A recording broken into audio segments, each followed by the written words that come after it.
tentang metodologi penelitian pada hari ini ya. Mari kita lihat salah satu video yang nanti dari serangkaian video akan saya berikan. Sementara kita lihat dulu ini.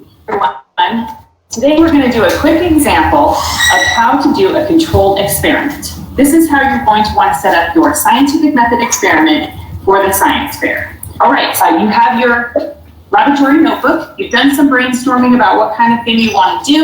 And for this example, we are going to talk about mint. Does mint really cool things down? In this case, we're using mint candies. It feels like it cools things down, but let's do a scientific controlled experiment to see if it really does cool things. Baik, untuk yang pertama kali disampaikan di sini, yaitu ketika kita akan melakukan suatu penelitian atau dalam hal ini yang sederhana adalah suatu percobaan begitu, maka kita harus menyiapkan hal-hal atau menyiapkan apa saja yang kita perlukan selama eksperimen kita lakukan. Pertama, kita menyiapkan semua peralatan atau semua bahan yang akan disiapkan. Yang kedua, jangan lupa bahwa dalam setiap eksperimen itu tentunya ada data yang perlu kita catat. Karena itu, maka kita harus mempunyai catatan. Buku catatan itu merupakan satu hal yang wajib dipunyai oleh setiap mahasiswa. Kalau dalam praktikum ya setiap praktikan gitu, atau dalam penelitian setiap peneliti. Jadi ada satu buku. Mengapa buku dan bukan kertas-kertas yang lepas? Ini diharapkan tidak ada data yang hilang. Jadi kita gunakan buku, dan buku itu boleh dicoret-coret sesuai dengan kebutuhan kita selama praktikum atau selama eksperimen dilakukan ya. Juga nanti dalam melakukan analisis dari data yang kita punya, catatan itu bisa kita coret-coret, kita pakai untuk membuat analisis dari hasil eksperimen. Karena itu sekali lagi, catatan merupakan satu hal yang tidak boleh ditinggalkan, dan itu harus ada di laboratorium di mana kita akan melakukan eksperimen, gitu ya. Satu eksperimen yang ditunjukkan dalam video ini, perhatikan baik-baik. Eksperimen ini adalah eksperimen sederhana yang menunjukkan bagaimana suatu proses kita lakukan dengan lebih dulu kita merancang apa yang akan kita lakukan, dan kemudian apa yang kita tuju. Ya, tentu sesuai dengan yang kita tuju, tahapan-tahapan eksperimen itu akan dilakukan. Mari kita lihat lanjutannya. Yeah. So first I'm going to do some research, and I'm going to find out what I can find out about the chemistry of mint, and then I'm going to make a hypothesis whether or not I think that mint really cools things down or not. And then I'm going to set up a procedure so that I can do a controlled experiment. That means I'm going to make everything the same and only change one variable, which will be the mint. So I've got several of the exact same size cups, and I've written numbers on them, so I will know exactly which is which. Then I'm going to get exactly the same amount of the same temperature water to go into each cup. So I do that for each cup. Then I've got some mint candies that I'm going to use. And this is the variable. So on the first cup, I would only have water. In the second cup, I might put in one mint candy. So unwrap it and put it into the water. Then the second cup might get 2 candies. The third cup, 3 candies, and so on. Then I want to take, however, I'm going to be measuring the temperature of the water. In this case, I have an electronic thermometer, but you could use any kind of thermometer. So then this one's going to go into the water after a certain amount of time, and we're going to record in our laboratory notebook what the temperature of the water is. Baik, supaya tidak lupa, jadi tadi sudah diingatkan bahwa kita merancang eksperimennya ya. Kita akan melihat eksperimen ini sekali lagi bertujuan melihat apakah permen yang kita larutkan ke dalam air di dalam masing-masing cup itu akan menurunkan suhu air yang digunakan untuk melarutkan. Jadi setiap cup yang dipakai, cup 1 sampai dengan 5, masing-masing diisi sejumlah air yang sama volumenya. Jadi semua ini merupakan sekali lagi air dengan volume tertentu ya yang ada di dalam cup itu. Kemudian satu ini tetap cup 1 itu tidak dimasuki permen, cup 2 dimasuki 1, 2, yang ketiga 2, yang keempat ini 3, dan yang kelima 4. Hal itu digunakan, maksud saya permen tadi digunakan dengan jumlah yang berbeda-beda untuk menunjukkan atau tujuan kita adalah mendapatkan data apakah permen tadi secara kuantitatif akan menentukan penurunan suhu yang terjadi pada air tersebut. Jadi setelah dimasuki permen tadi, kita lakukan ya tentunya pada keadaan awal itu suhu sama dengan yang ada pada cup 1, yaitu suhu air saja. Kemudian setelah itu kita biarkan sejenak untuk memberikan kesempatan pada permen-permen tadi untuk melarut di dalam air ya. Nah itu secara runut kita harus berpikir bahwa untuk melarutkan sesuatu di dalam suatu pelarut dibutuhkan waktu ya. Dibutuhkan waktu, bahwa kemudian dari hasil pelarutan tersebut apakah suhunya akan naik atau turun, itu persoalan yang harus kita jawab dengan data eksperimen. Bisa saja suatu zat yang kita larutkan itu menaikkan suhu, bisa pula zat yang kita masukkan itu merupakan zat yang kemudian dalam proses pelarutannya itu menurunkan suhu ya. Itu yang ingin kita ketahui dari eksperimen tersebut. Nah, hipotesis apa yang saudara buat? Tadi dikatakan kalau ada yang larut, temperatur air akan turun seiring dengan banyaknya zat yang terlarut, misalnya begitu ya. Kita buktikan. Hasil pembuktiannya apa? Yaitu data yang kita peroleh yang kemudian kita olah gitu ya. Mari kita lihat apa yang dilakukan kemudian. So we do it for the one that has no mint in it, and then we do it for the one that has 1 mint, 2 mints, 3 mints, 4 mints, and then record it all so later you'll be able to make a graph. Then one of the important things for a controlled experiment is that you do it again, because you don't want it to be just a fluke of your thermometer or a fluke of the air quality for the day that one of these went down or one of them went up, rather than it being consistent results. So we throw that all away, we would come back, use the same cups, same idea, same water, temperature of water, amount of mints, measure it all again, and you want to do it about 3 times. Oke, satu hal penting adalah ketika kita memperoleh data dari suatu eksperimen, kita perlu menguji kembali dengan cara mengulang eksperimen yang sama, karena bisa jadi variabel-variabel yang tadi tidak kita gunakan karena kita menggunakan satu variabel, yaitu variabel jumlah permen yang dilarutkan. Nah, hal-hal lain bisa saja mempengaruhi. Karena itu, kita lakukan eksperimen ini dengan cara yang sama sebanyak 3 kali untuk mendapatkan data data tadi tentunya data eksperimen pertama, kedua, dan ketiga bisa jadi tidak sama, namun kita bisa mengambil rata-rata dari ketiga eksperimen tersebut.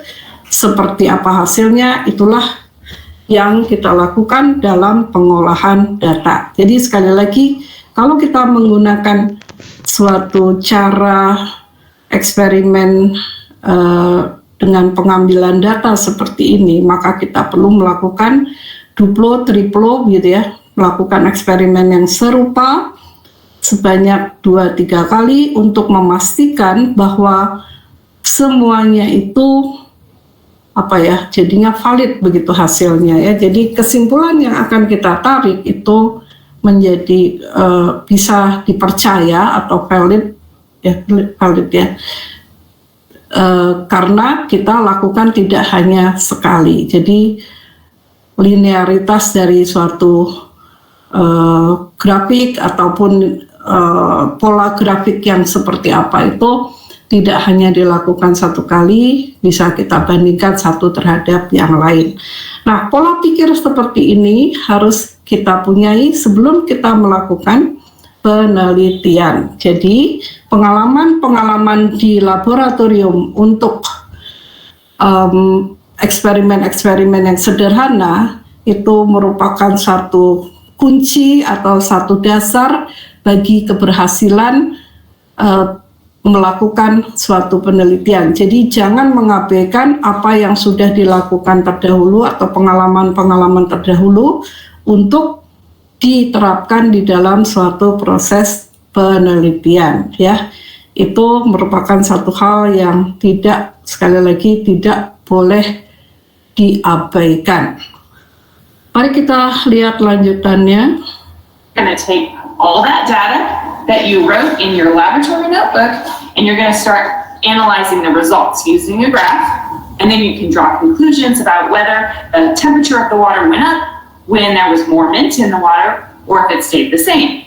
And then you decide if your hypothesis was correct, or if it was not correct. So the most important thing about using the scientific method for your science fair experiment is that you do have this control experiment going on. A lot of people try and do what's called model experiments for science fairs, things like making a volcano. And that's great for learning about volcanoes, but it's not a controlled experiment unless you modify it in some way, like making a volcano of different heights to see if that will change how the explosion goes off. Or if you change the hole, if you're using the baking soda and vinegar experiment to make the explosion go off in a volcano, you could change the hole and see if that makes a difference. That would be more of a controlled experiment. Or let's say you want to make some slime. That's always fun. In that case, instead of just making slime, you would want to change one of the variables in slime, like maybe the borax solution, and see if it changed the consistency of the end product once you have several batches. So that would be a way to change some of those fun model experiments into actual controlled variable science experiments to use for science fair. All right, go have fun. Thanks. Ya, sebelum saya akhiri ini, sebentar ya. Technology has changed over the... Ya, saya akan sekali lagi dari semua yang tadi disampaikan dalam video ini, kita lihat bahwa hipotesis itu kita punya, kemudian hipotesis itu kita uji dengan eksperimen ya. Nah, itu nanti bisa dilihat lagi videonya. Saya kira Pak Mahendra atau Pak Awan nanti akan bisa membagikan melalui grup ya. Lalu bisa diputar ulang perlahan-lahan, nanti bahasa Inggrisnya juga pelatihan untuk memahami bagaimana kalimat-kalimat yang diberikan tadi, dan terutama juga tentang proses atau prosedur yang kita gunakan dalam percobaan yang terkontrol ya, atau eksperimen yang terkendali. Baik, kita lanjut ke berikutnya. Sebentar ya.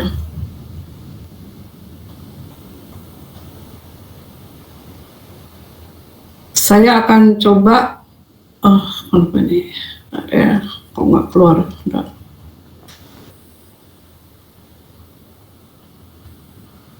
Ya, sorry.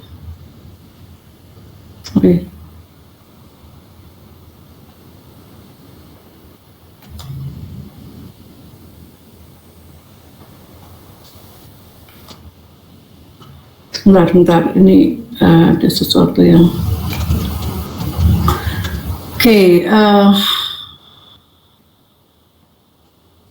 belum kelihatan ya.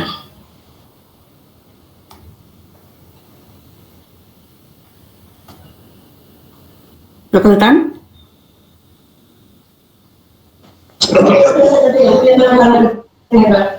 Ya, saya coba untuk menyampaikan metodologi penelitian ini di awal perkuliahan dengan harapan kita mulai berpikir secara sistematis begitu ya. Nanti kita akan lakukan untuk hal-hal lain yang menunjang penelitian yang akan saya lakukan pada semester yang akan datang begitu ya. Jadi saya coba bicarakan ini. Nanti hal-hal lain sekali lagi yang menunjang akan saya sampaikan secara bertahap gitu ya. Baik, yang pertama kita akan lihat pada kuliah metodologi penelitian pada bagian yang pertama ini, kita akan lihat beberapa hal. Yang pertama adalah apa makna atau arti dari metodologi penelitian itu sendiri ya. Kemudian apa yang dimaksud dengan metodologi kualitatif, kuantitatif, dan metodologi campuran antara kualitatif dan kuantitatif. Mengapa ini saya berikan ya, supaya kita bisa tahu latar belakang suatu penelitian itu, jenis penelitian itu seperti apa begitu ya. Jadi kita punya background lah tentang penelitian-penelitian itu, tentang metodologi penelitian. Kemudian yang berikutnya, di dalam suatu penelitian tentu saja kita perlu mengambil suatu cuplikan atau sampel ya. Kalau dalam bahasa Indonesia, sampel itu dituliskan sebagai sampel ya, sampel. Saya mengambil kata cuplikan karena di awal itu sampel itu bahasa Indonesia adalah cuplikan. Jadi silakan menggunakan istilah sampel atau cuplikan ya. Tapi yang dimaksud cuplikan itu adalah sesuatu yang diambil dari satu jumlah yang besar yang diharapkan dapat mewakili materi yang banyak tadi. Jadi diambil sedikit untuk mengetahui berbagai macam hal yang ingin kita ketahui ya, yang ingin kita dapatkan datanya begitu ya. Nah, di dalam hal ini, suatu pengambilan cuplikan harus dilakukan dengan terlebih dahulu dirancang bagaimana cara pengambilan cuplikan tadi agar apa yang kita gunakan ini, yaitu cuplikannya, dapat mewakili keseluruhan material yang ingin kita ketahui berbagai macam sifatnya, atau berbagai macam selain sifat fisik tentunya sifat kimia dan sebagainya bisa kita sesuaikan dengan tujuan penelitian itu ya. Jadi di dalam hal ini kita lakukan apa yang dinamakan sampling design, rancangan pengambilan cuplikan. Kemudian di situ juga kita akan lihat opsi-opsi utama apa saja yang perlu kita perhatikan di dalam pengambilan suatu cuplikan. Setelah cuplikan itu kita ambil, kita punya sampel ya. Lalu berikutnya, data apa saja yang kita perlukan itu harus sudah kita susun lebih dulu.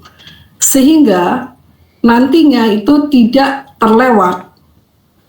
Apa yang kita inginkan tadi jangan sampai tidak kita dapatkan dari cuplikan yang kita teliti ya. Nah, data-data yang akan kita ambil tadi kita tuliskan di dalam buku catatan, dan kemudian bagaimana data tadi kita peroleh juga merupakan suatu hal yang perlu kita pastikan sebelum pekerjaan untuk meneliti kita lakukan. Kemudian metode analisisnya seperti apa, itu tentu saja bergantung pada data apa yang akan kita ambil. Ya, kemudian metode penelitiannya akan digunakan metode yang mana, kuantitatif atau kualitatif. Secara garis besar, eksperimen-eksperimen yang dilakukan di kimia tentunya eksperimen yang lebih banyak merupakan eksperimen dengan metode kuantitatif. Jadi metodologi yang kita pilih metode kuantitatif. Tapi bisa jadi suatu saat kita melakukan eksperimen yang merupakan eksperimen secara kualitatif. Ya, bisa saja, tergantung apa yang ingin kita lakukan. Ya, atau bisa keduanya, kualitatif dan kuantitatif. Jadi itu adalah campuran. Ya.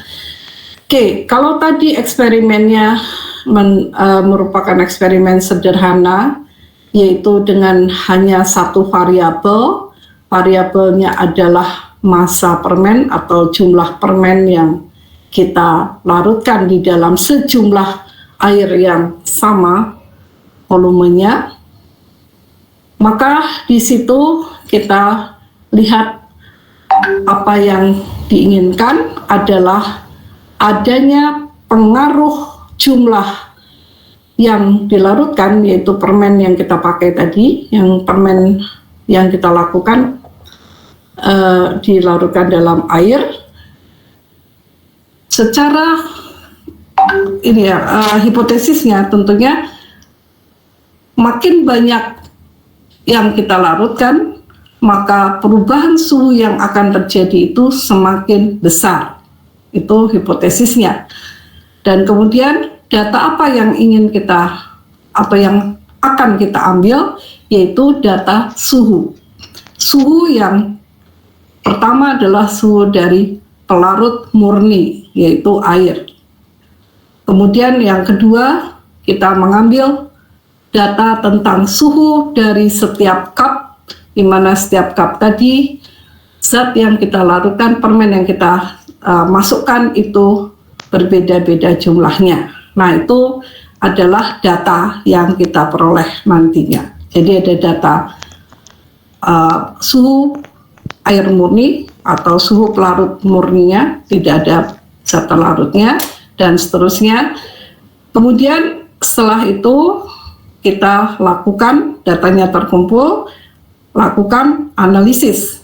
Analisisnya bagaimana cara melakukan analisisnya? Kita bisa membuat satu grafik. Jadi misalnya analisis yang dipakai di sini ya, misalnya saja sebentar, ini bisa terlihat nggak? Maaf. Kita akan lihat, jadi misalnya begini, kita akan lihat data yang kita peroleh, yaitu misalnya di sini suhu, temperatur ya. Dan kemudian di sini adalah jumlah permen ya. Permennya tadi yang digunakan adalah min.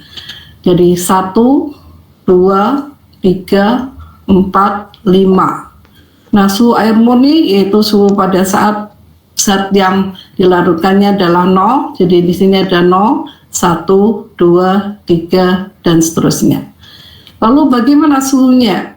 Suhu kita catat. Pada saat tidak ada yang dilarutkan, misalnya kita dapatkan suhunya sama dengan suhu kamar 27 derajat misalnya, kemudian dilarutkan satu buah, ternyata turun ya datanya begitu ya, sedikit penurunannya tidak jadi masalah.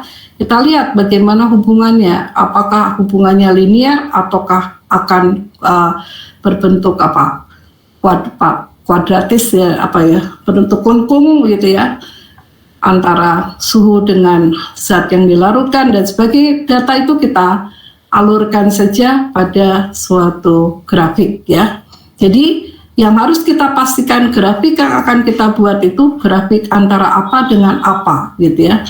Ini harus kita buat sebelum eksperimen atau pengolahan data itu dilakukan. Juga sebelum eksperimen dilakukan akan lebih baik lagi datanya akan diolah seperti apa.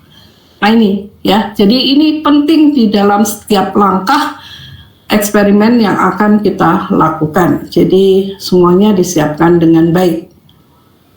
Ya, asumsi saya adalah Anda sudah membaca cukup banyak tentang hal yang akan dicobakan dalam eksperimen yang akan saudara lakukan, begitu ya. Kemudian yang berikutnya, dari sini nanti dapat kesimpulan apa, bisa ditarik suatu kesimpulan untuk memastikan bahwa apa yang kita simpulkan itu tadi benar. Maka kita lakukan eksperimen berikutnya yang sama dengan eksperimen pertama. Dengan demikian kita punya data, paling tidak kalau secara statistik mungkin ada 3 kali eksperimen itu akan mencukupi untuk bisa melihat kecenderungan yang terjadi, apakah penurunan suhu atau peningkatan suhu pada saat adanya zat yang dilarutkan tersebut. Nah ini seiring dengan jumlah zat yang dilarutkan, bagaimana kecenderungannya. Sekali lagi, kalau konsisten semuanya itu menunjukkan data yang atau kurva yang menurun suhunya dengan bertambahnya jumlah zat yang kita larutkan, maka kita bisa mengambil suatu kesimpulan bahwa ada hubungan yang linear antara banyaknya zat terlarut dengan besarnya penurunan suhu air yang kita gunakan sebagai pelarut, gitu ya. Ya, itu satu contoh sederhana saja. Kalau itu sudah bisa saudara lakukan, maka sudah bisa tambahkan variabel-variabel yang lain. Tentu saja untuk masing-masing variabel datanya diolah seperti apa itu juga akan ditentukan oleh jenis variabel yang kita gunakan, gitu ya. Itu satu hal tentang metodologi dalam suatu penelitian. Kita akan lihat berikutnya. Ini saya lupa tidak mencantumkan halaman. Ya, kita akan lihat satu persatu dari semua hal yang tadi kita yang tadi saya sampaikan, bahwa kita akan membahas mengenai hal-hal ini ya. Jadi ada 6 hal yang akan kita bahas. Kita lihat sampai mana kita bisa selesaikan pada hari ini. Apa yang dimaksud dengan metodologi penelitian ya? Suatu metodologi penelitian ini mengacu kepada hal yang praktis yang terkait dengan bagaimana suatu penelitian itu kita lakukan. Jadi hal-hal praktis itu artinya step-step yang akan kita lakukan, tahap-tahap yang akan kita lakukan dalam satu penelitian. Dalam hal ini, secara khusus atau secara spesifik, suatu penelitian tentunya kita perlu melakukan suatu rancangan dalam penelitian ini, yaitu bagaimana seorang peneliti merancang studi tadi secara sistematik. Mengapa kita perlu melakukan perancangan secara sistematik? Tentunya ini akan memudahkan pelaksanaan penelitian yang akan memberikan hasil yang absah, yang dapat kita tarik kesimpulannya itu secara benar sesuai dengan tujuan dari penelitian itu. Nah, kalau kita tidak merancang dengan baik, maka bisa jadi suatu penelitian itu hanya berdasarkan trial and error, atau mencoba dan kemudian ada kesalahan, kita mengulang kembali, menghindari kesalahan tersebut, dan seterusnya, yang akan membuat ya adanya waktu yang terbuang, kemudian juga bahan-bahan kimia. Jangan lupa bahwa bahan kimia yang terbuang itu juga akan merupakan pencemar lingkungan kita ya. Jadi ini juga suatu hal, selain kehilangan kehilangan materi secara finansial, juga ada efek samping yaitu suatu pencemaran terhadap lingkungan. Jadi sekali lagi, untuk mendapatkan hasil yang sesuai dengan maksud dan tujuan penelitian, maka kita perlu melakukan perancangan eksperimen itu secara sistematik. Nah, bagaimana kita bisa merancang secara sistematik? Ya, tentunya kita harus banyak belajar. Bagaimana cara belajar? Ya, jangan lupa kita perlu membaca berbagai macam literatur yang sesuai dengan apa yang akan kita teliti. Jadi di situ masalah yang kita harus lakukan lebih dulu adalah belajar, ya. Bagaimana belajar untuk melaksanakan suatu penelitian, yaitu kita harus membaca, kita perlu membuat suatu topik, ya, membaca kemudian menentukan topik. Nah, topik apa yang akan kita teliti, begitu ya, itu hal secara spesifik apa saja yang akan kita teliti. Tentu saja untuk ini kita perlu menentukan, nanti kita akan belajar bagaimana menentukan suatu topik, bagaimana membaca literatur yang sesuai dengan minat kita, dan seterusnya, ya. Jadi dari situ kemudian kita akan lihat lagi bagaimana prosedur eksperimen untuk mendapatkan data sesuai yang kita perlukan, gitu ya.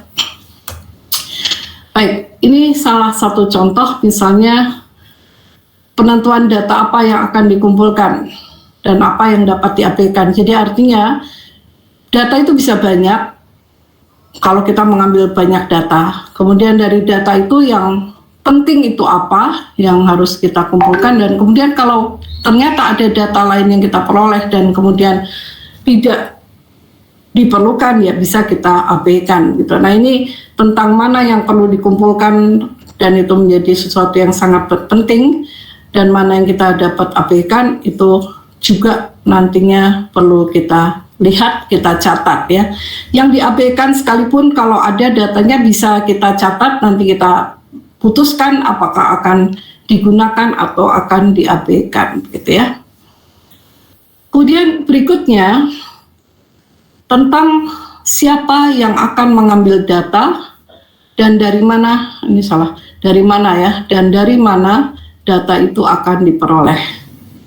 Apakah data itu diperoleh dari eksperimen di lapangan atau eksperimen di laboratorium dan sebagainya, siapa yang melakukan, apakah yang melakukan Anda sendiri, ataukah yang melakukan adalah seorang yang punya keterampilan khusus untuk itu. Ya, jadi misalnya saja di dalam melaksanakan eksperimen untuk menentukan struktur secara spektrofotometri. Nah, siapa yang melakukan? Tentu kalau Anda yang bisa melakukan akan bagus, tapi bisa jadi yang akan melakukan adalah ahlinya, begitu, karena alatnya juga terbatas dan kemudian perlu perlakuan khusus, gitu ya. Jadi dalam hal ini siapa yang akan mengambil data itu harus dipastikan.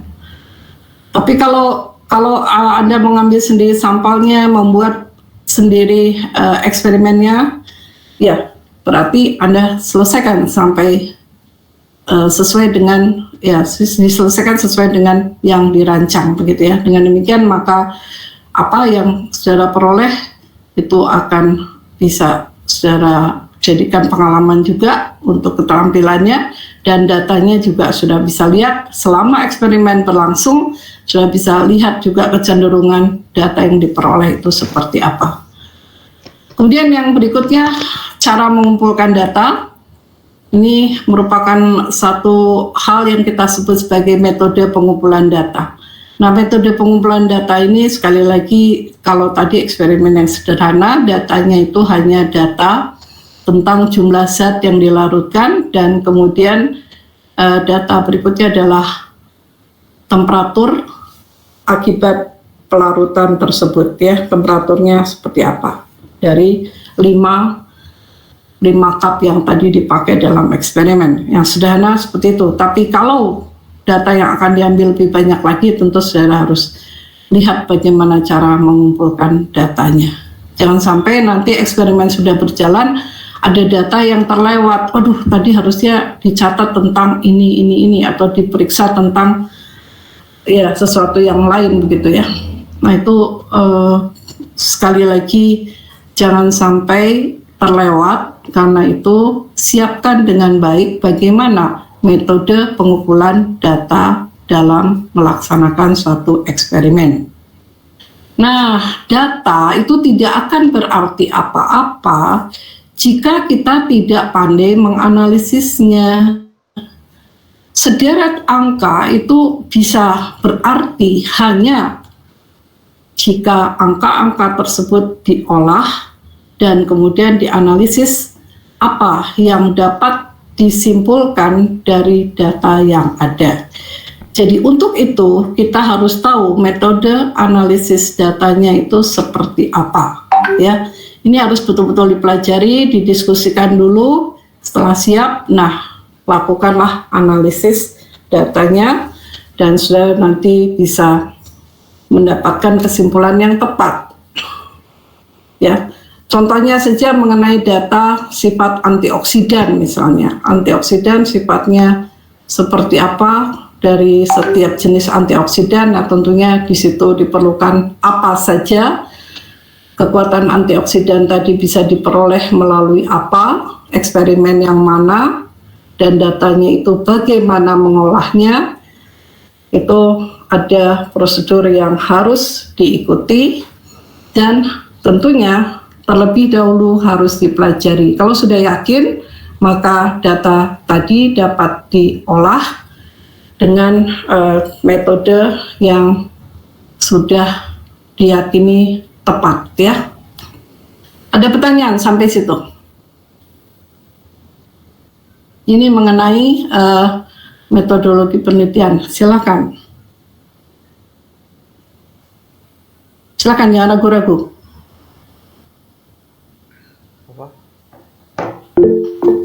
Ya. Ya, silakan ya, Dek. Izin bertanya, Bu. Ya, silakan. Sebenarnya saya mau nanya soal di video tadi itu kan ada di bagian tahap ketujuhnya itu ada rerun the experiment. Nah, tadi itu Ibu sudah memberitahu kalau misalnya itu perlu agar data yang diambil valid. Nah, itu kan untuk menguji ini juga nggak sih Bu, hipotesis. Nah, semisal nih data yang diperoleh pada saat percobaan pertama itu sudah sesuai dengan hipotesis, apakah masih diperlukan untuk diambil eksperimen-eksperimen selanjutnya gitu? Oke, baik, pertanyaan yang baik.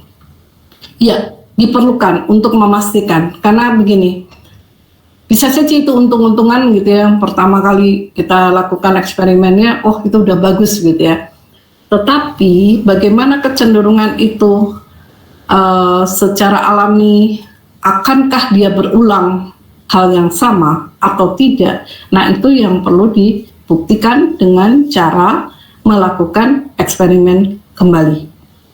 Jadi pengulangan eksperimen itu dilakukan untuk memastikan bahwa keboleh-ulangan sifat atau keboleh-ulangan dari data yang kita peroleh tadi, kecenderungan yang kita dapat simpulkan tadi memang benar apa adanya demikian. Yaitu untuk meyakinkan. Kalau satu eksperimen gagal, itu juga kita perlu lakukan lagi dengan hal yang sama. Kalau masih gagal juga berarti metodenya mungkin tidak cocok atau ada hal lain yang ternyata merupakan variabel juga begitu ya.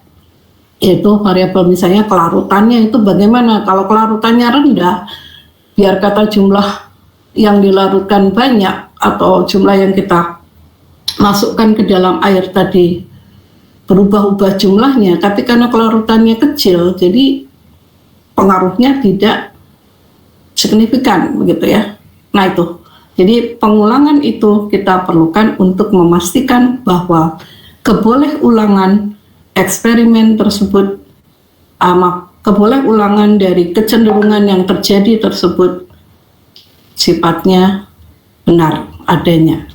Jadi bisa berlaku secara umum gitu ya. itu keboleh-ulangan itu. Jadi kalau eksperimen ke-1, kedua, ketiga itu ternyata kecenderungannya sama, berarti keboleh-ulangannya boleh dikatakan 100% begitu ya. Gitu. Jadi valid. Baik Bu, terima kasih Bu. Kesimpulannya valid gitu. Enggak, ada lagi?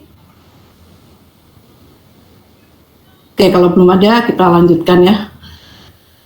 Kita maju ke apa sih tujuan dari penelitian yang kita lakukan. Nah, tujuannya tentunya kita bisa menuliskan semuanya dalam suatu karya ilmiah.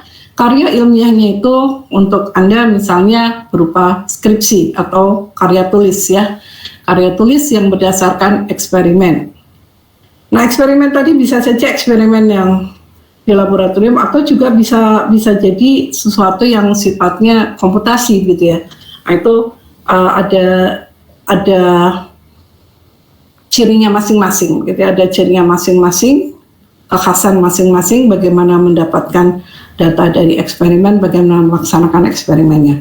Oke, nah sasaran kita tadi atau tujuan kita tadi adalah menulis skripsi. Nah, tentunya pertanyaannya adalah skripsi ini apa sih sebetulnya, karya tulis yang seperti apa gitu yang diperlukan di dalam penulisan skripsi itu apa saja, data yang diperlukan itu akan seperti apa dan bagaimana memperolehnya gitu ya.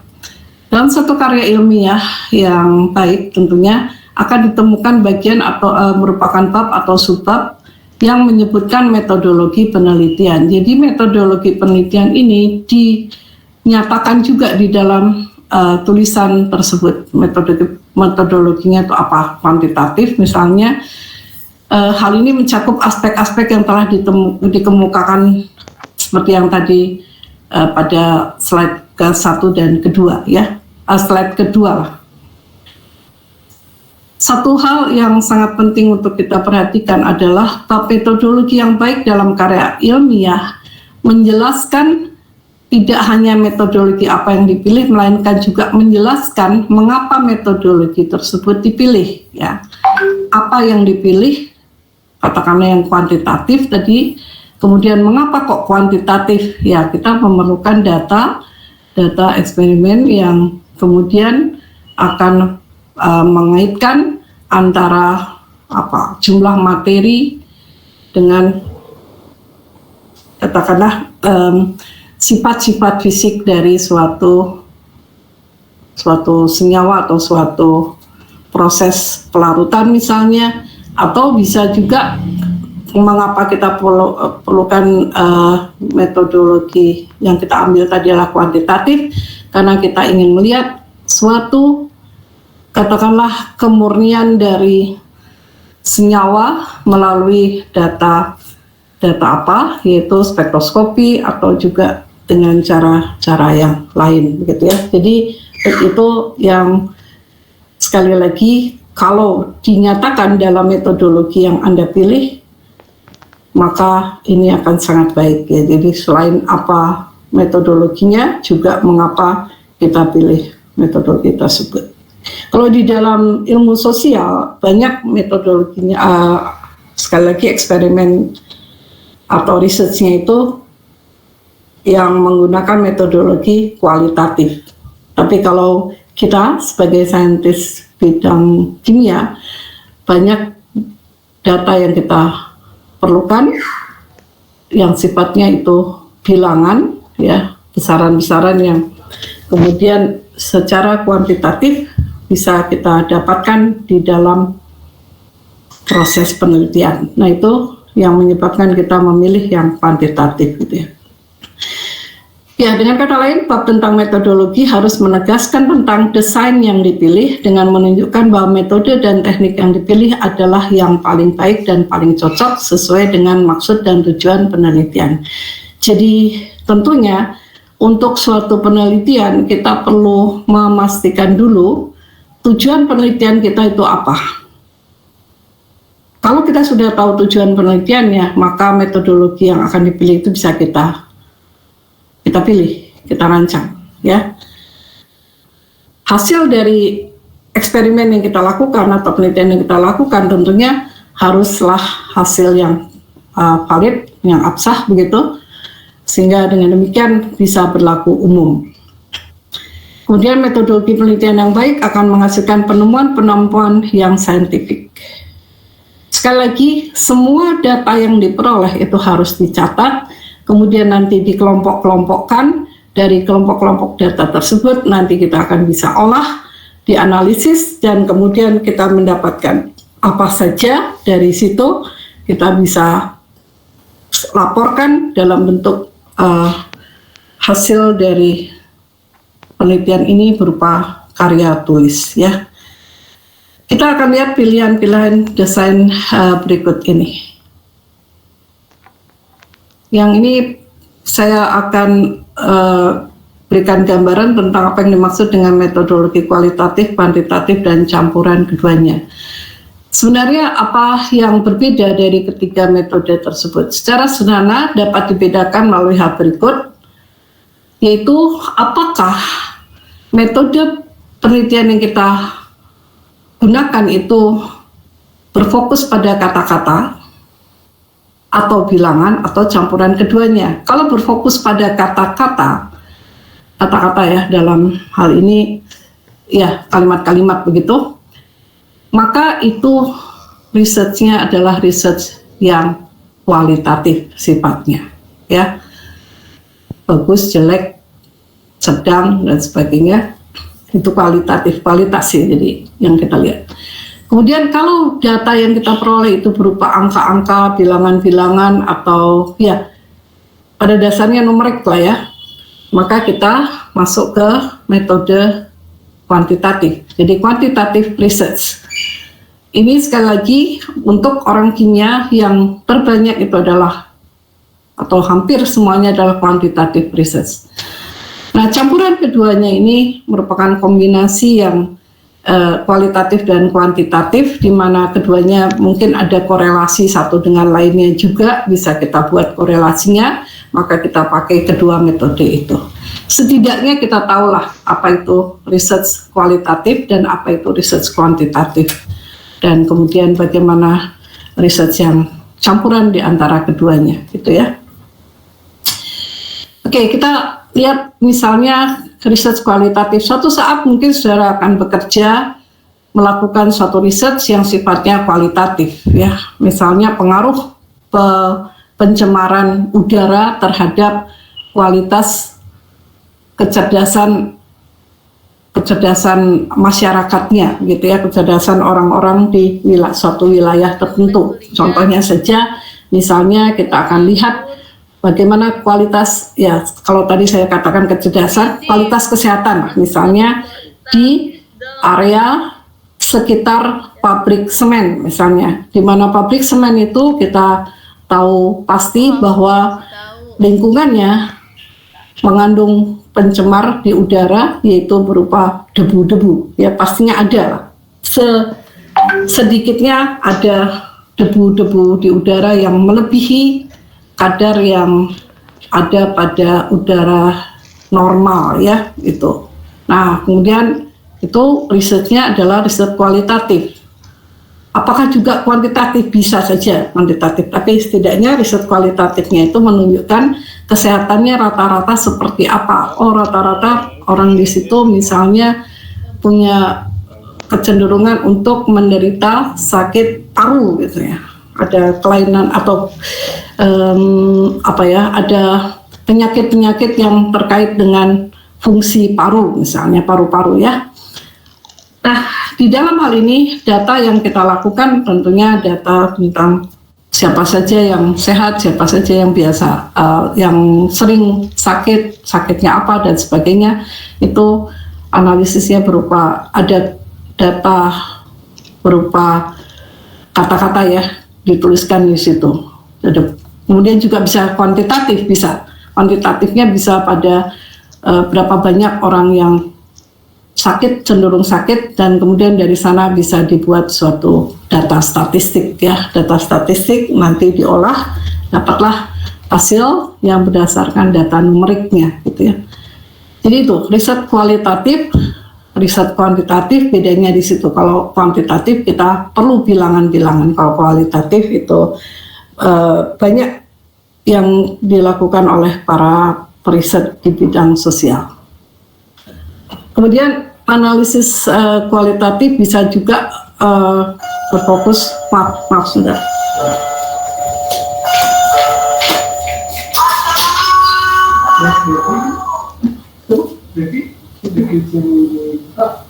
Apa di sana ya di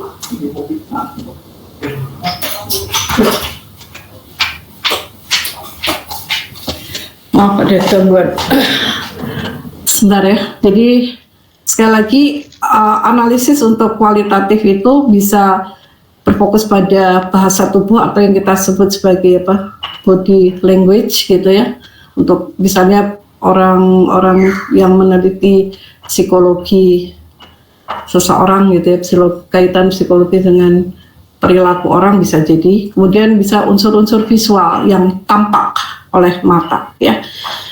Itu menarik. Jadi kita kalau tahu tentang apa itu analisis kualitatif, kuantitatif, yang belajar kimia analitik tentu sudah pernah melakukan eksperimen, pernah ya, karena sempat praktikum barangkali atau tidak sempat.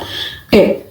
Jadi apa yang dinamakan riset kuantitatif dan kualitatif itu sudah bisa dirasakan ya, bisa dipahami lah apa itu kualitatif dan kuantitatif.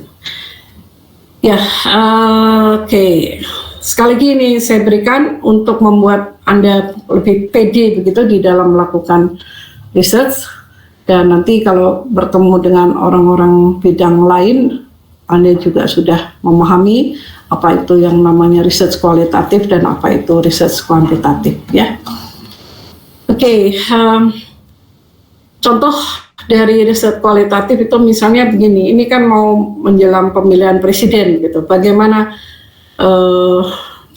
kondisi masyarakat di dalam masa-masa ini ya, ada banyak hal yang kita lihat terjadi bergolak gitu secara politik di Indonesia ini. Nah itu risetnya adalah riset kualitatif.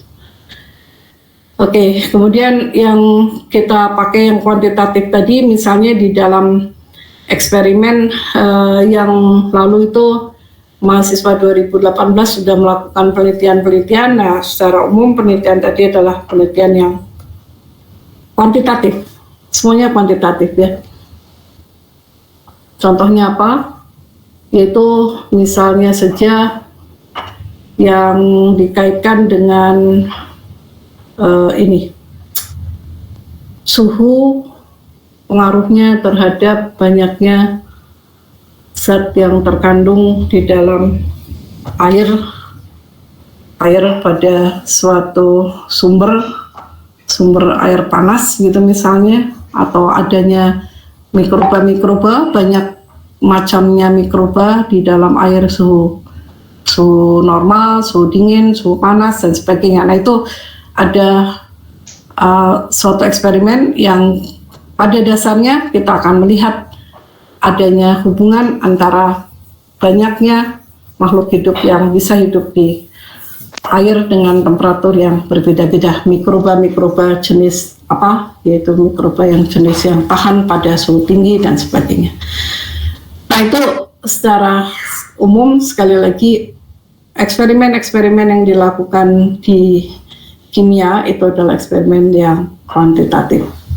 Contoh lain adalah misalnya pengaruh kandungan zat terlarut dari seduhan teh terhadap kemampuan melarutkan suatu senyawa yang sukar larut dalam air. Contohnya kalsium karbonat, kalsium sulfat begitu ya.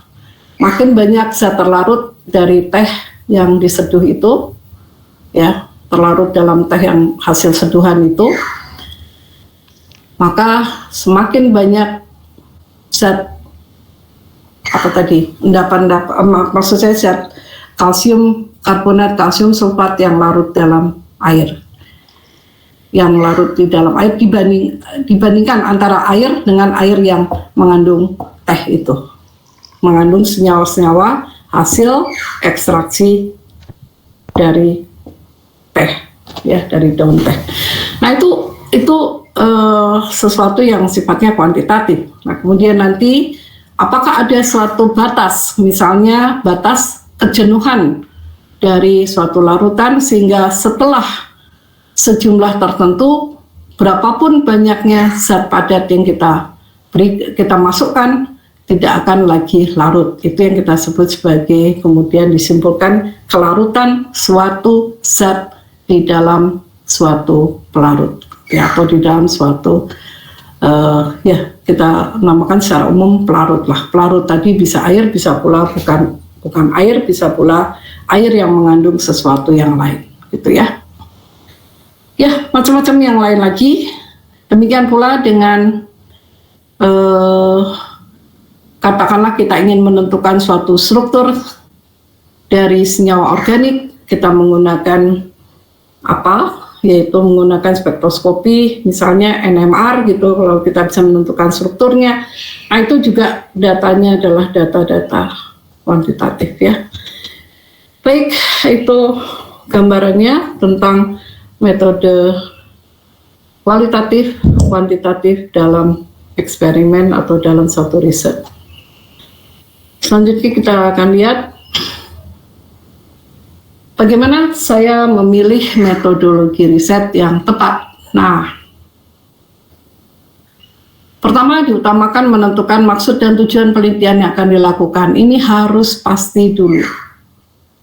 Tujuan penelitian itu penting, karena kalau tidak, kita akan meraba-raba apa yang akan kita lakukan, apa yang akan kita ambil datanya, lalu bagaimana kelak mengolahnya. Itu akan membingungkan kalau kita tidak melakukan lebih dulu penentuan maksud dan tujuan penelitian.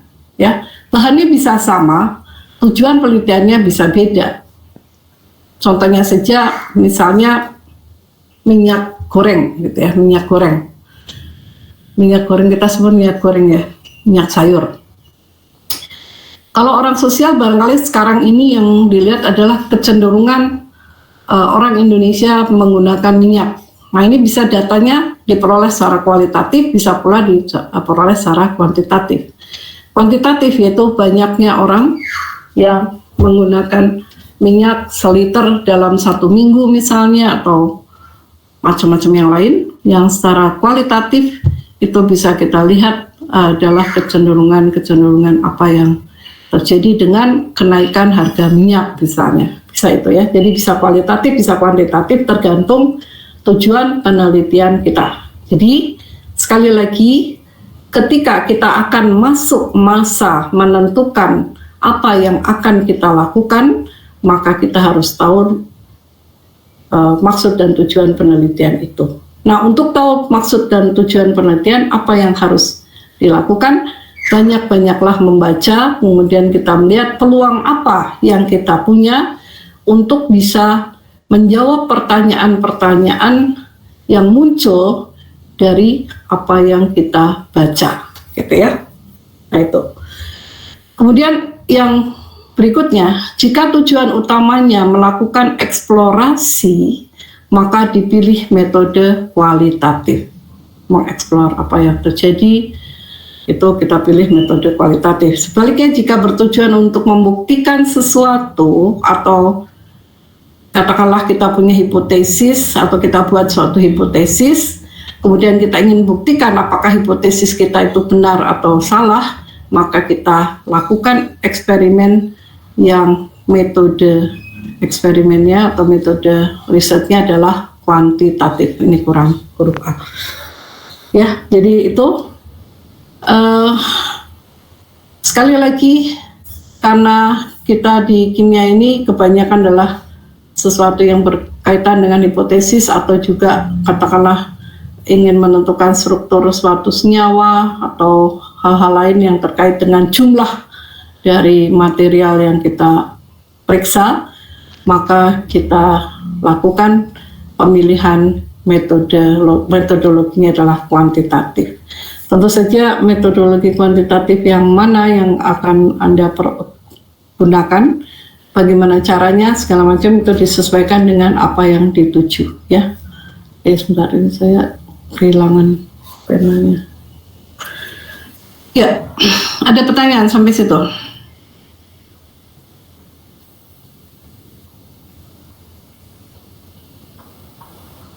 Ya, jadi itu perlunya.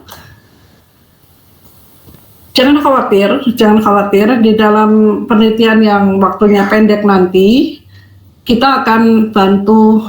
Jadi gini, kita akan mulai memikirkannya sejak semester ini dengan harapan saudara sudah mulai terbiasa untuk membaca hal-hal yang menarik perhatian saudara, atau katakanlah yang sedang menjadi topik-topik pembicaraan pada masa sekarang ini terkait dengan kimia-kimia yang kita pelajari. Ya, artikel-artikel yang kita baca adalah artikel-artikel ilmiah di bidang kimia tentu saja ya. Nah, kemudian berikutnya ini saya tidak terjemahkan, designing your research and working out your methodology. Jadi lakukanlah pembuatan desain dari penelitian yang akan saya lakukan, dan kemudian berikutnya temukan metodologi mana yang cocok, kemudian berikutnya metodologi ini kenapa dipilih dan apa alasannya itu. Jadi kita pilih karena apa, kemudian yang berikutnya diharapkan dengan cara itu kita akan mendapatkan apa, itu kita jawab. Setelah itu kemudian kita lakukan eksperimennya. Nah, eksperimen kita lakukan tentu saja dengan sekali lagi aims-nya atau tujuan dan objektifnya itu kita, maksud dan tujuannya itu sudah kita tetapkan dulu. Nah, kalau kemudian dalam perjalanannya terjadi suatu perubahan, tidak jadi masalah, kita tinggal lihat saja apa yang bisa kita lakukan dengan adanya hal-hal yang terjadi selama eksperimen. Ternyata datanya tidak sesuai dengan harapan kita, maka kita lakukan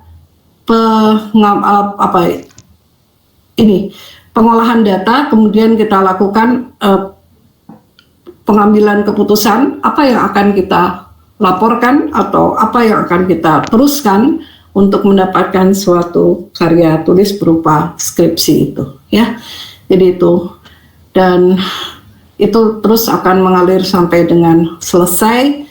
Jadi sekali lagi setiap saat itu dilakukan secara serius, sehingga dengan demikian makin awal ada suatu keanehan atau suatu hal yang tidak sesuai itu kita temukan, makin mudah kita mencari jalan keluarnya, karena kita sekali lagi dibatasi waktu ya. Untuk penelitian hanya diberi waktu 100 hari, itu sudah jadi keputusan ITERA. Dengan demikian kita harus betul-betul patuhi itu, karena itu kita harus rancang dengan baik semuanya. Karena itu mata kuliah ini sengaja diberikan pada semester ke-6 dengan harapan semester 7 dan 8 semua bisa berjalan dengan lancar sesuai dengan harapan ya. Ada pertanyaan?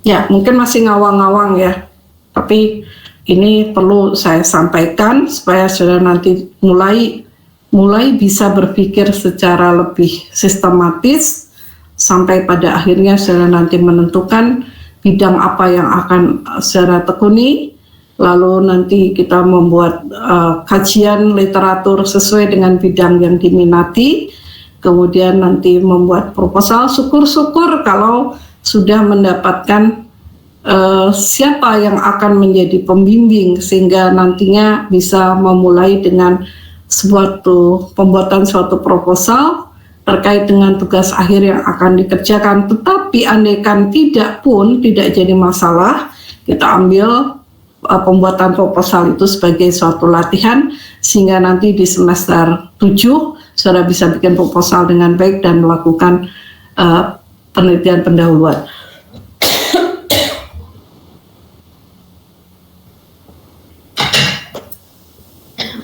Oke ya.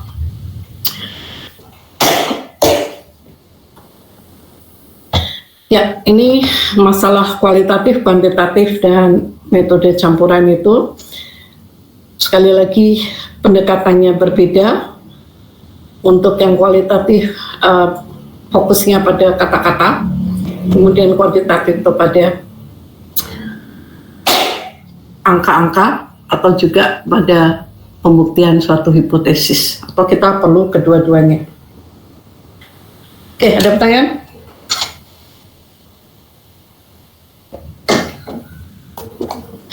Kalau tidak ada, saya coba ini dulu sebentar. Saya coba memutarkan film lagi mungkin ya. Mudah-mudahan ada yang menarik. Hello, everyone. Actually, the things that you collect. Oke.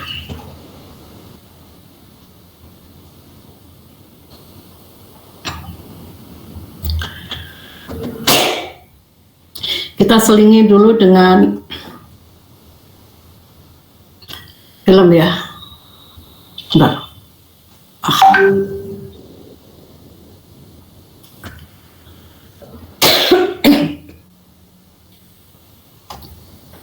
Oke. Ini tadi saya sudah apa ini? Mau dikecilkan. Sebentar.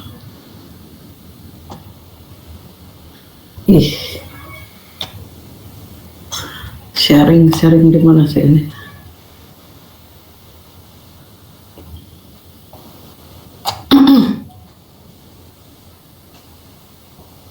Ya, kita akan coba lihat yang berikutnya ini.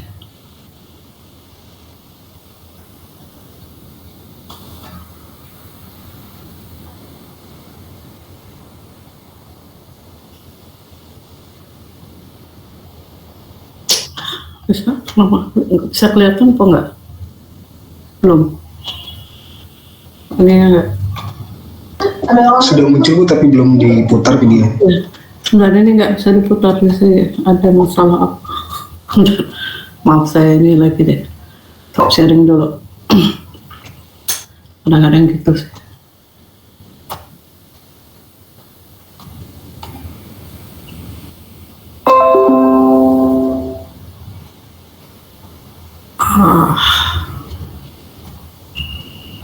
Oke, saya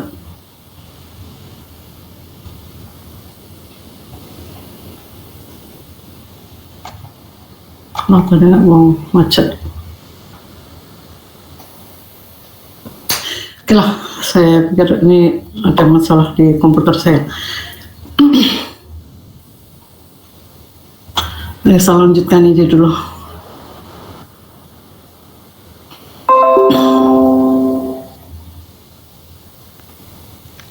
Oh iya. Baik, kita lanjutkan dulu saja. Sebentar, ini kenapa nggak mau lagi? Oke. Baik, kita akan coba lihat setelah kita tadi memilih metode penelitian ya. Kemudian kita melakukan sampling gitu ya. Sekarang bagaimana kita melakukan perancangan untuk sampling gitu. Main sampling design, pendekatan apa yang harus kita lakukan di dalam sampling itu. Maaf ini tadi belum saya terjemahkan. Ya, pertama untuk pendekatannya, di sini ada dua macam kategori design sampling, yaitu yang dinamakan probability sampling dan non-probability sampling. Apa yang digunakan dalam probability sampling yaitu menggunakan sampel acak. Jadi ini kita ambil dalam satu katakanlah eksperimen, kita ambil cuplikan secara acak begitu dari satu kelompok, dan satu lagi adalah non probability sampling, tidak menggunakan sampel yang diperoleh secara acak melainkan dipilih atau diambil sesuai dengan tujuan penelitian. Nah, tentang ini misalnya begini, ini bisa dipilih, katakanlah kita punya penelitian di bidang kimia organik misalnya, lalu kita ingin ambil sampelnya itu adalah katakanlah ubi. Sini misalnya kita ambil ubi ungu gitu ya. Nah, ubi ungu mau diapakan? Ubi ungu ini mau dilihat zat yang yang diambilnya itu adalah yang dinamakan antosianin. Mengapa? Karena ubi ungu itu menarik, dia ada zat warna ungu yang merupakan suatu antosianin, dan antosianin ini mempunyai suatu sifat yang kita tahu dari berbagai macam literatur, antosianin ini mempunyai kegunaan yang sangat banyak. Nah, kita tertarik, kita pilih antosianin sebagai sasaran atau tujuan kita. Kita ingin mendapatkan antosianin dan melihat segala aspek tentang antosianin yang kita ambil dari ubi ungu. Nah, ubi ungu sendiri itu dari mana? Ubi ungu itu bisa macam-macam sumbernya. Misalnya ubi ungu yang ditanam ada perkebunan khusus ubi ungu di Malang. Misalnya di Malang itu ada yang namanya gunung, yaitu Gunung Kawi gitu ya. Nah, ini kan ngambil sampelnya tidak sembarang ubi ungu. Sampelnya diambil khusus dari Gunung Kawi, perkebunan ubi ungu ini. Kemudian dari sini sampelnya itu diperlakukan untuk sedemikian rupa sehingga kita bisa memperoleh antosianinnya. Kita lakukan isolasi antosianin dan seterusnya. Jadi samplingnya kita lakukan secara khusus, kita ambil ubi ungu yang berasal dari Gunung Kawi Malang. Jadi ini sudah spesifik. Kalau yang ini, yang acak itu diambil dari mana saja gitu ya, dari mana saja, dan kita tidak mempedulikan asal ubi ungu yang kita ambil itu. Itu misalnya satu contoh seperti itu gitu ya. Itu untuk sampling. Dari sini kita bisa lihat satu random sampling atau yang satu lagi non-random sampling. Kemudian kita akan lihat di sini, ini juga masih asli. There are many different options in terms of how you go about collecting data for your study. Nah, kita akan lihat di sini apakah data tadi akan kita peroleh melalui berbagai macam cara ini. Untuk yang ini, tentu saja kita akan lihat ini untuk sosial. Ini untuk juga sosial, ya ini rata-rata adalah untuk kualitatif ya, untuk kualitatif.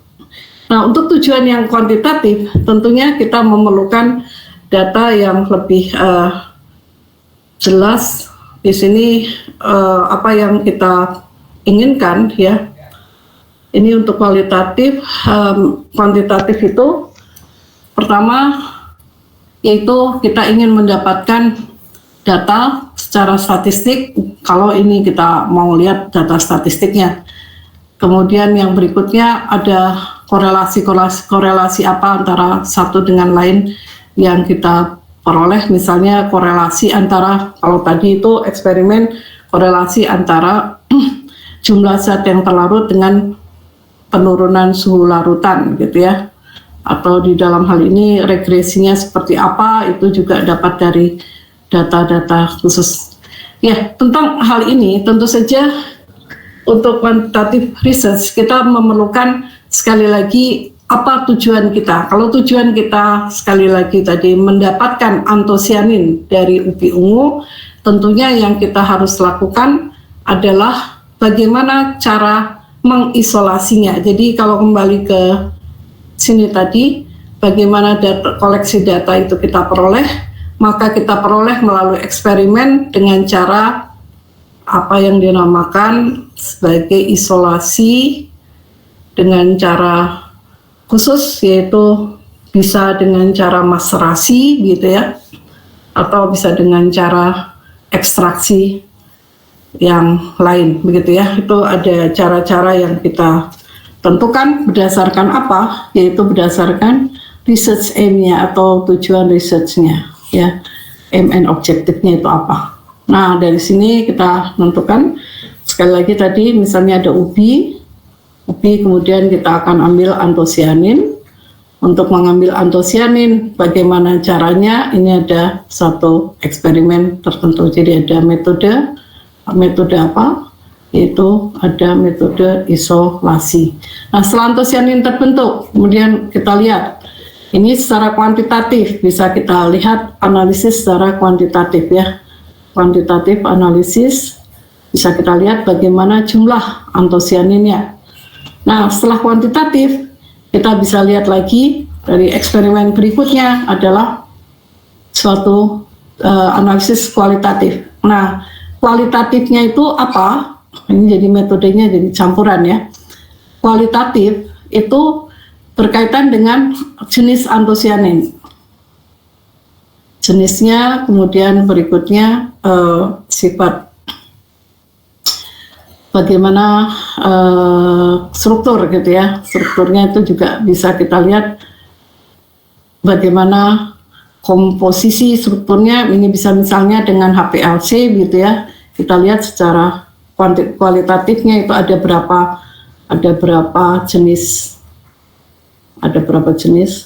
Biasanya selain dengan HPLC ini bisa juga dilakukan dengan apa yang dinamakan GCMS ya, GCMS misalnya itu ada berapa jenis antosianin, ternyata ada 8, 10, 12, bisa macam-macam sekali. Nah ini itu bisa dilakukan. Nah ini dirancang untuk mendapatkan datanya. Nah nanti dapat kesimpulannya. Nah kalau mau dilanjutkan lebih jauh lagi, bisa dilakukan misalnya antosianin ini diujikan pada hewan, bagaimana sifat antosianin tadi terhadap katakanlah antioksidannya, sifat antioksidannya seperti apa, kemudian pengaruh lainnya terhadap kesehatan tikus misalnya, ya tikus yang diabetes atau tikus yang kegemukan obesitas gitu ya. Nah itu eksperimen yang selanjutnya gitu. Tapi eksperimen yang kita lakukan sebagai orang kimia mungkin sampai dengan isolasi antosianinnya, kemudian secara kuantitatif berapa banyak antosianin yang kita peroleh, lalu secara kualitatif kita tentukan ada apa saja antosianin yang kita dapatkan dari isolat ubi ungu tersebut. Misalnya salah satu contohnya seperti itu. Nah untuk S1 sampai mana? Untuk S1 tentunya ada batasnya ya, jadi tidak sampai harus sangat detail, tapi mungkin sampai dengan 100 hari itu kita bisa peroleh misalnya antosianinnya sudah berhasil diisolasi, kemudian berikutnya sifat antioksidannya bisa kita tentukan, begitu ya. Sifat antioksidannya kita tentukan berapa besar daya menginhibisi oksidasi dari antosianin yang ada gitu.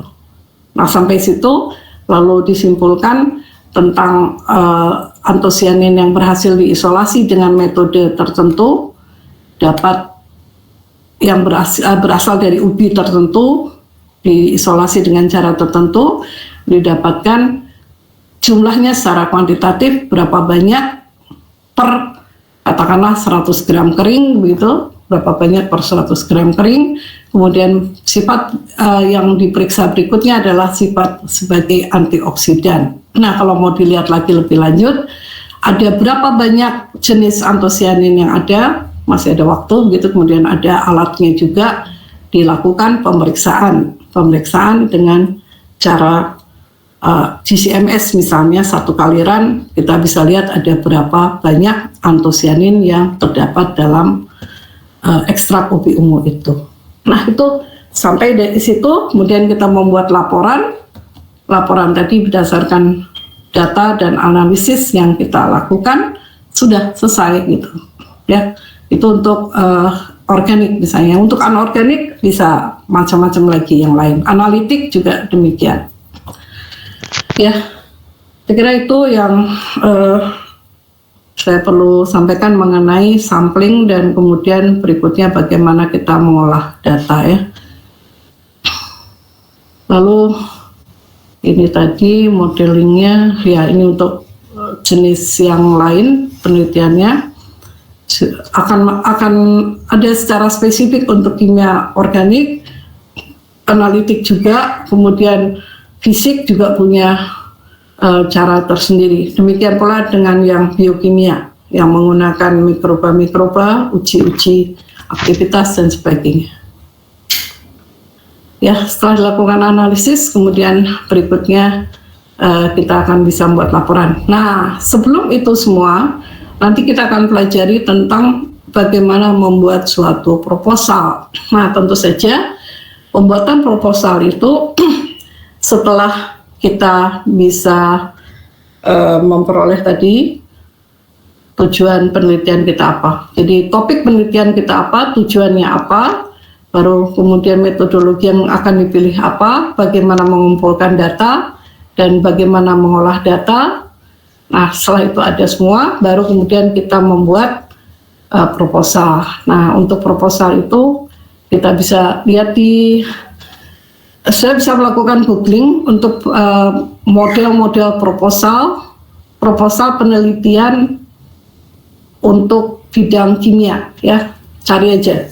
Untuk kalau tidak bidang kimia ya yang bisa secara lebih ini bidang sains gitulah. Nah, dari situ nanti saudara akan mendapat kemudahan untuk menyusun proposal, ya.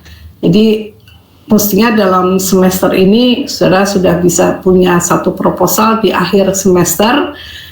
Kalaulah proposal itu nanti ternyata tidak digunakan untuk penelitian, tidak masalah, saudara nanti sudah terbiasa membuat proposal yang sesungguhnya akan dibuat sesuai dengan pembimbing yang akan saudara katakanlah menjadi anak buah pembimbing tersebut.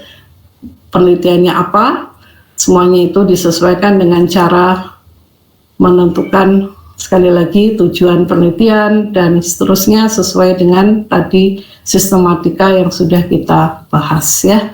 Dengan demikian harapannya di akhir semester saudara sudah punya modal bisa membuat sebuah proposal penelitian bidang kimia. Yang kedua, pada semester 7 saudara bisa membuat sebuah proposal di awal-awal semester. Jadi tidak lama-lama sudah bisa buat. Kemudian berikutnya waktunya digunakan untuk melakukan eksperimen pendahuluan. Nah, nanti dari eksperimen pendahuluan itu saudara bisa pastikan apa yang akan saudara lanjutkan pada semester ke-8. Dengan demikian semester ke-8 itu saudara akan lancar, dalam 100 hari sudah bisa sampai membuat suatu karya ilmiah, ya. Itu. Dan sekali lagi untuk semuanya itu diperlukan kajian-kajian yang dapat saya lakukan dengan membaca artikel-artikel ilmiah, artikel-artikel dari jurnal-jurnal yang topiknya itu sesuai dengan topik yang akan saudara teliti, ya. Dengan demikian sekali lagi semester ini saudara belajar tentang sistematika sampai membuat proposal, mulai dari cara membaca, kemudian menyampaikan apa yang sudah saudara pelajari dari hasil bacaan yang saudara lakukan. Hasil membaca itu dalam bentuk PowerPoint, jadi harus bisa membuat PowerPoint. Kemudian yang berikutnya nanti setelah membuat proposal masuk ke penelitian pendahuluan dan seterusnya. Itu harapannya. Jadi dari kuliah minggu pertama ini saya berharap saudara sudah mendapatkan gambaran secara umum apa yang akan saudara lakukan dalam satu semester ini. Tadi Pak Putu sudah menyampaikan rangkaian kegiatan kita dalam satu semester ini. Sekali lagi saya memberikan masukan saja tentang persiapan-persiapan apa yang perlu dilakukan. Dan nanti selanjutnya kita pada minggu yang kedua itu memulai dengan melihat literatur. Dari literatur itu apa yang menarik untuk kita pelajari, ya. Nah, saat ini saudara akan punya waktu untuk baca-baca, mencari artikel.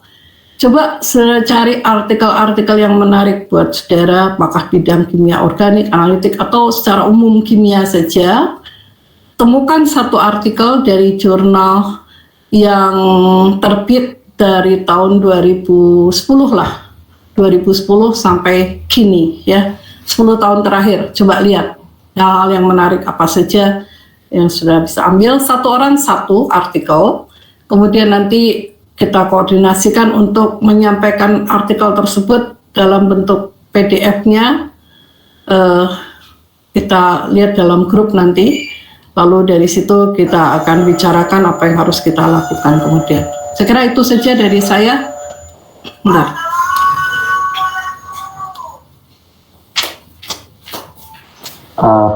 kasih Bu Cip atas penyampaian topik perkuliahan di pertemuan satu ini. Mungkin saya ingin menyampaikan sedikit Bu, tadi sudah sempat diskusi dengan Pak Arif terkait jadwal sosialisasi, tapi belum dapat diputuskan Ibu, mungkin akan dibawa ke rapat terkait dengan itu. Jadi untuk pertemuan 45 mungkin bisa berubah tergantung pada keputusan di rapat prodi gitu. Tapi untuk sementara sih masing-masing tertarik pada bidang apa saja, boleh saja, tidak jadi masalah. Kita coba lihat sehingga dengan demikian kita bisa dapatkan gambaran berapa orang sih yang tertarik di bidang kimia klinik, mungkin juga bidangnya kimia kesehatan atau apa, silahkan saja. Jadi kita akan buatkan formnya Bu ya.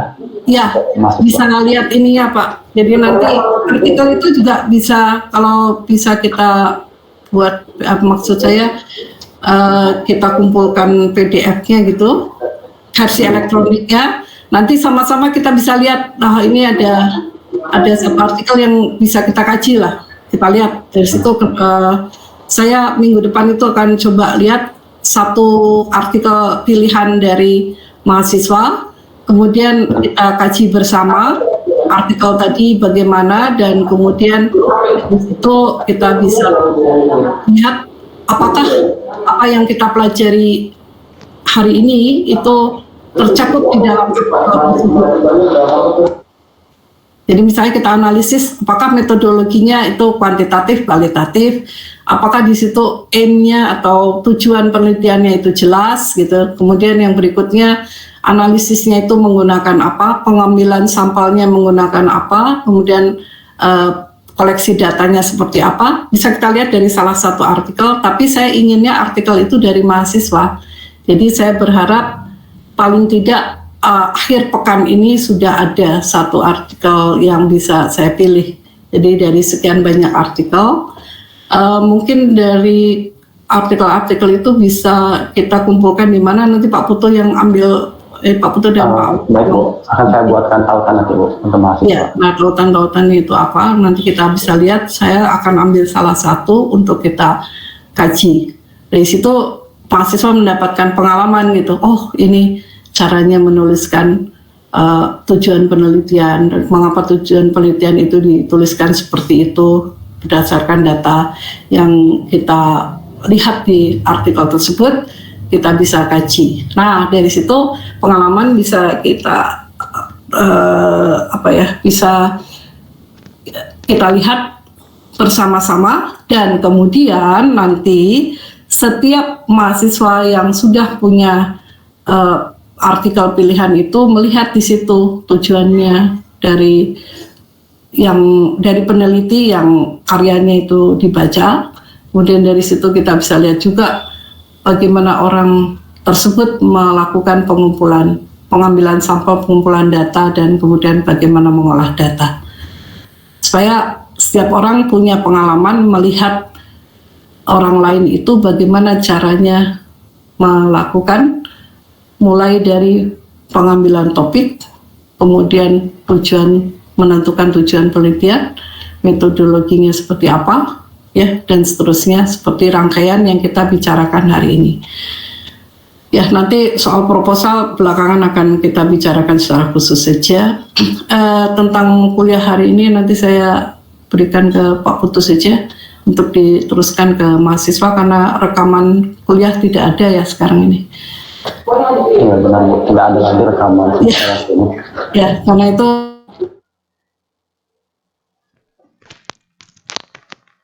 setidaknya sudah memberikan gambaran rangkaian apa yang harus dilakukan di dalam proses penelitian. Sekira itu bisa saya sampaikan, kecuali kalau ada pertanyaan, mangga silahkan.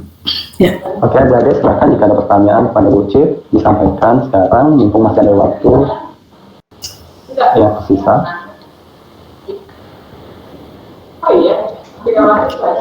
Oke, kalau tidak ada pertanyaan tidak apa-apa, nanti ini saya sampaikan saja. Baik, terima kasih. Saya kira dari saya itu saja. Iya, terima kasih Bu Cip, dan juga pada adik-adik sudah bergabung di perkuliahan metodologi penelitian RA. Kami ucapkan terima kasih dan sampai jumpa di pekan depan. Selamat siang semuanya.